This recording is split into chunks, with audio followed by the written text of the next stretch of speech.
Bonjour à tous, c'est Asma du site ettestanglais.com. Aujourd'hui, ravi de vous retrouver pour le 14e jour de ce défi 30 jours où je vous donne toutes mes clés en main pour réussir au mieux le test d'anglais IELTS. Pour ceux qui me découvrent à travers cette vidéo, j'ai une chaîne YouTube et un site internet qui vous aide à réussir votre examen d'anglais, notamment le TOEIC, l'IELTS. Aujourd'hui, on va s'attarder sur la partie expression orale en anglais, la partie la plus redoutée, savoir parler anglais face à un examinateur. Je vous explique tout ça après l'intro.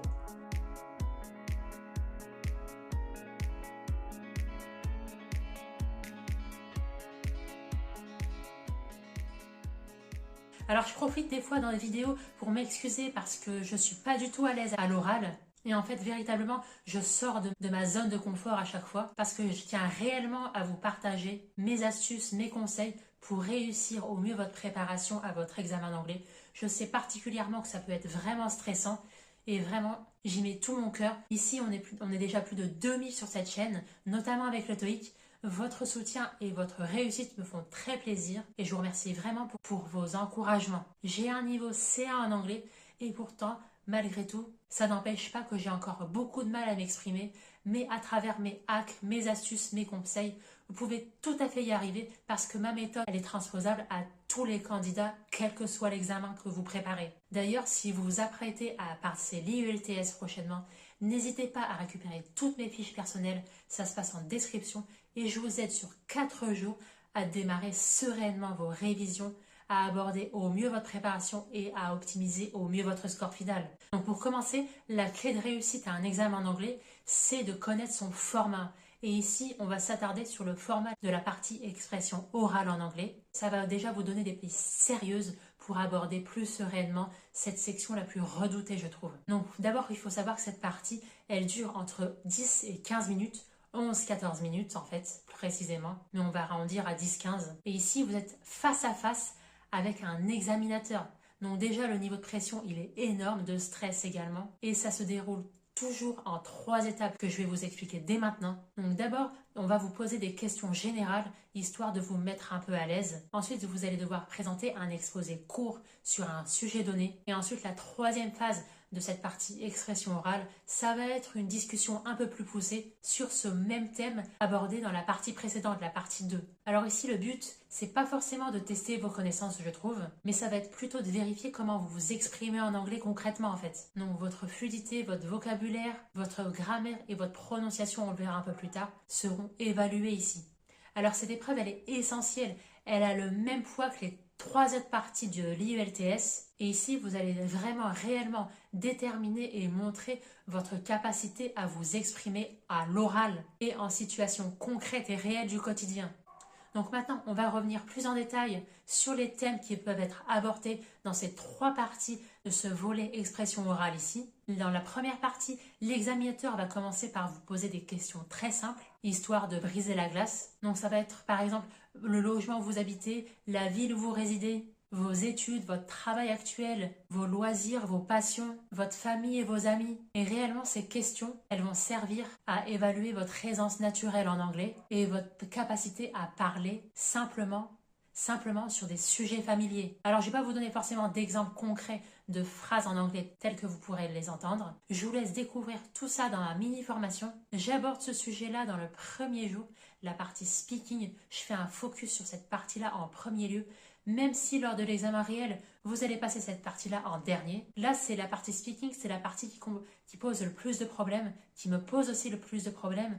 Donc, c'est pour ça que j'ai voulu la traiter en premier lieu, pour vous donner du contenu concret dès maintenant. Donc, vous êtes libre d'aller retrouver tout ça si ça vous intéresse. Ça se passe en description. On va continuer avec le 2e volet de cette partie expression orale. Donc, comme indiqué précédemment, vous allez devoir parler. Donc, ça va être un monologue très court. Une carte avec un sujet vous sera indiquée. Vous avez 1 minute de préparation. Puis, vous devrez parler entre 1 à 2 minutes. Alors, les thèmes, ils sont extrêmement variés, beaucoup plus variés.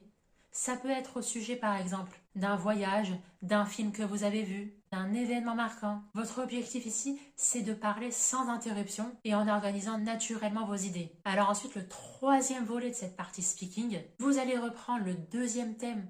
Vous allez reprendre le thème que vous venez d'aborder Et là, il va y avoir des questions un peu plus poussées sur ce thème-là. Ici, on va tester votre capacité à argumenter et à donner votre opinion. Vous pouvez constater que le niveau, il est progressif, il est croissant. Et en fait, on va pousser le bouchon le plus loin possible jusqu'à tester vos limites maximales en fait. Donc justement, les 4 critères fondamentaux qui sont évalués ici, ça va être votre fluidité à l'oral et la capacité à structurer vos réponses. En deuxième lieu, ça va être tout ce qui va être la richesse de votre vocabulaire. Ensuite, en troisième lieu, ça va être la précision grammaticale.